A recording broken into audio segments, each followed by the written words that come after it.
One sharp metallic snap sliced through the still Texas night, cold and deliberate, aimed straight at my front gate. They thought the cover of darkness made them hunters. But out here in rural Texas, trespassing past midnight doesn't make you clever. It makes you the prey. And I was already outside, shotgun loaded, waiting in the shadows. People get the countryside all wrong. They picture it as peaceful just because it's quiet. But a man my age, who's seen enough of the world, knows the truth.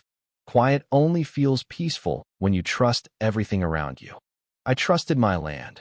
120 acres of tough Texas dirt I'd earned the hard way, a herd of ornery goats, a barn that had seen better days, and a windmill I'd resurrected myself with nothing but sweat and determination. I'd bought the place cash after retiring from the Army Corps of Engineers. No bank notes, no committees telling me what to do. Just me, the open sky, and the kind of freedom most folks only dream about. Life was straightforward, predictable, and entirely mine. That changed the morning I found the boot print. It was right after a rare rain that softened the ground along the south fence. One clear print, deep and deliberate. Not a cowboy boot. I'd know that tread anywhere from decades on ranches. This was tactical, heavy lugs, wide heel, designed for stability under load. The kind worn by private security, not working men. My instincts, honed from years overseas and back home, kicked in. Somebody was scouting, and they weren't lost. Sure enough, 2 days later, a fancy envelope arrived. Willow Creek Estates Homeowners Association, from the subdivision across the county road, maybe half a mile away. The letter accused me of a visual nuisance. My weathered barn roof was supposedly ruining their perfect views. My barn, my roof, my property.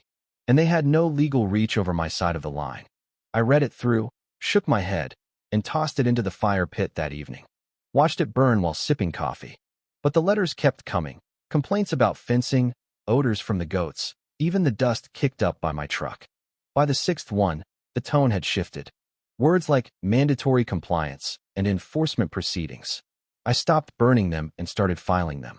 In my experience, trouble starts small and polite, then builds until somebody pushes too far. The first real push came on a sunny afternoon. I was out by the barn when dust rose on the access road. A spotless white luxury SUV pulled up to the gate, slow, confident, like it belonged there. The driver stepped out, pressed clothes, clipboard clutched tight, sunglasses that cost more than my monthly feed bill. She marched right up to the bars. "Mr. Harlan," she announced. "I'm Margaret Ellison, president of Willow Creek Estates Homeowners Association." I wiped my hands on a rag and walked over easy. "Ma'am, unless you're in some kind of distress, this gate's as far as you go." She didn't flinch. "Residents have raised concerns about the condition of your property. The structures, the fencing, the smells. They impact our community's aesthetic standards." "This is a working ranch," I said. "Goats smell. Barns age. That's how it works." I leaned on the gate post. "Margaret, I spent 25 years in uniform serving this country. Now all I want is my land and my peace. Your guidelines don't interest me." Her mouth tightened. "Refusal will only complicate things for everyone. Only complication I see started with your envelopes." She stepped back, raised her phone, and started snapping photos of the gate, the fence, the barn in the distance. Documenting, building her case. Then she turned sharply, got back in her SUV, and drove off. I watched the dust settle and felt it in my bones. This woman didn't accept no. She'd escalate. And she did. More letters. My solar panels now disrupted the visual profile. Goat noises violated community thresholds. Ridiculous, considering the nearest house was 3/4 of a mile away behind trees. Then came the surveillance. One dusk, a green laser beam swept slow across my yard, measuring distances or worse. A couple nights later, I found a magnetic GPS tracker clamped under my pickup. High-end, the kind private firms use. I sent photos to an old buddy from the Corps who knew gear. His reply: "Contractor grade. Not cheap." Margaret wasn't just complaining anymore. She was gathering intel, planning pressure. It showed up in person a week later. I was returning from town, truck loaded with supplies, when a black extended cab pickup parked just off my easement.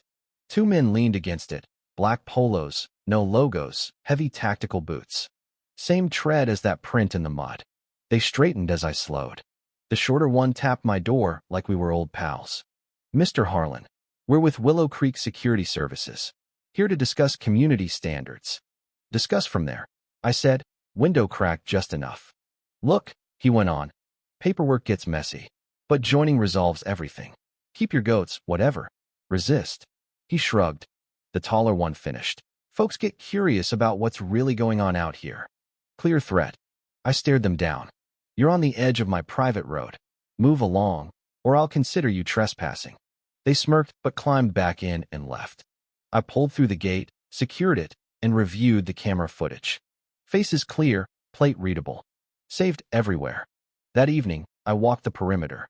Checked welds on the pipe fence. Tested the heavy gate latch I'd reinforced years back. Tuned the motion floodlights. 1,000-lumen beasts that could turn night into noon. Verified the 8 cameras, all-night vision and thermal. Then I sat in the barn office and refreshed my memory on Texas law. Chapter 9 of the Penal Code. After sunset, if someone forcibly enters occupied property with intent for crime, deadly force is justified. Bolt cutters on a locked gate? That's forcible entry. I opened the safe, pulled out my Mossberg 590 pump action. Checked it, loaded it methodical. Not looking for a fight. God knows no sane man wants one, but ready if it came. It came 3 nights later. I dozed off in the recliner, boots still on, when the phone buzzed. Motion alert, gate camera. 3 figures in dark clothes. Black pickup again. One blinding the lens with a flashlight. One pacing lookout. The third raising long bolt cutters. Ting. First bite into the chain. From the tree lean far back, a faint reflection. Margaret's white SUV, parked dark, watching. Ting. Second try. The reinforced latch held, but they were committed. I moved silent out the back door, circled through shadows. Thumb hovered over the floodlight app. One more swing, ting, and I triggered it. For massive lights ignited. The yard blazed like midday. The 3 froze, blinded. Tools hung midair. I stepped into the light, shotgun leveled. Racked it once, chalk chamber, that unmistakable sound echoing. "Gentlemen," I said calm, "I call 911 for injuries, not for trespassers. Decide quick." Panic hit. Bolt cutters dropped. One tripped running, yelped about his ankle. They scrambled into the truck, tires spinning mud, and roared off. I lowered the gun, breathed steady, and walked to the gate. Cutters lay bent in the dirt. Scratches on the latch, but it held. 3 sets of prints deep in the mud. And that glint again, Margaret's SUV slipping away. I went inside, brewed strong coffee, and called the sheriff's non-emergency line.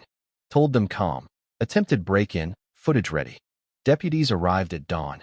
2 seasoned ones who knew real trouble from nonsense. Examined the cutters, professional grade.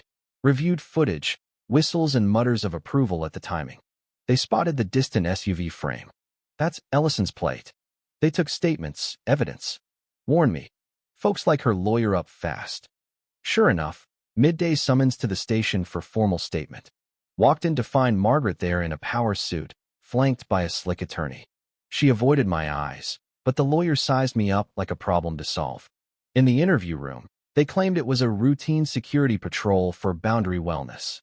Produced a thick folder, old easement allegedly giving them access. I glanced, modern fonts, digital overlays that didn't exist in the 90s. Obvious fake.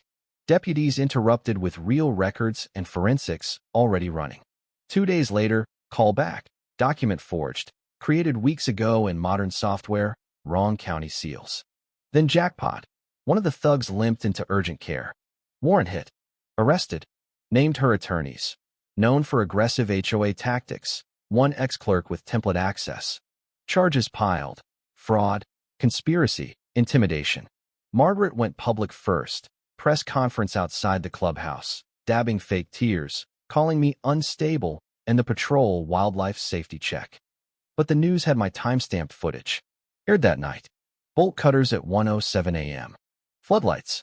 My calm warning. Their panicked flight. Internet exploded. Memes of the rack sound. Comments. Texas Law 1, HOA 0. Don't mess with Texas ranches. Public tide turned hard. Court was packed.